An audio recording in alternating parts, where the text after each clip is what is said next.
On November 20th, 2014, President Obama announced first steps to help fix our broken immigration system. Two of those steps, commonly known as DAPA and expanded DACA, would allow millions of immigrants to come forward and apply for deportation relief and work authorization. But on February 16th, just 2 days before the government was set to start taking requests for expanded DACA, a federal district court in the Southern District of Texas blocked both programs. The ruling, which prominent legal experts have called deeply flawed, did not address the constitutionality of the initiatives. Instead, the judge argued that the federal government did not comply with rulemaking procedures under federal law. So what does this mean for DAPA and expanded DACA? Well, the first thing to remember is that the district court ruling only temporarily blocked the implementation of these programs.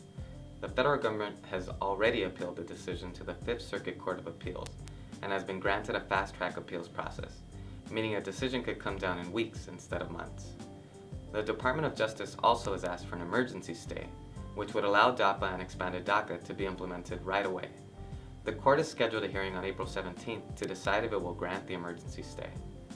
Another thing to remember is that the DACA program announced in 2012 is not affected by this ruling.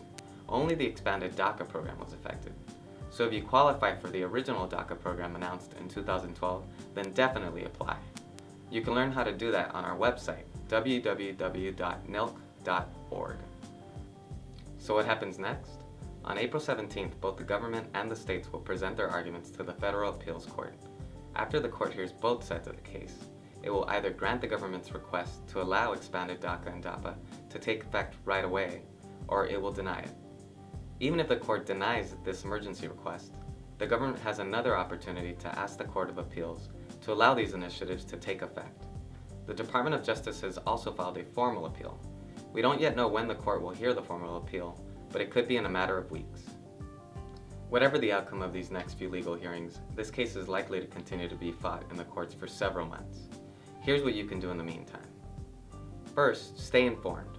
Sign up at nilc.org to get the latest information about the court case. Second, keep preparing. Legal experts agree that the president's immigration actions are lawful, so DACA expansion and DAPA are a matter of when, not if. Learn how to prepare your own application or how to help others prepare their applications. Finally, don't give up. Court cases take a long time, but we all can and should continue to fight so that everyone in our communities can live with dignity.